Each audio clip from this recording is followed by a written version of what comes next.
ఈరోజు దేవుని వాగ్దానము కొరింథీయులకు రాసిన మొదటి పత్రిక 11వ అధ్యాయము 27వ వచనము.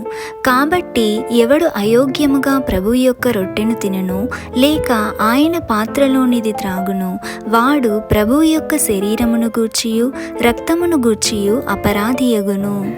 ప్రార్థన. పరిశుద్ధుడవైన దేవా, కృపగల తండ్రి, మీ పాదములకు లెక్కలేని స్తోత్రములు చెల్లిస్తున్నాం ప్రభువా. గడిచిన వారమంతయు మమ్మల్నందరినీ క్షేమంగా కాచి కాపాడి సజీవుల లెక్కలో ఉంచినందుకు మీకు స్తోత్రములు తండ్రి.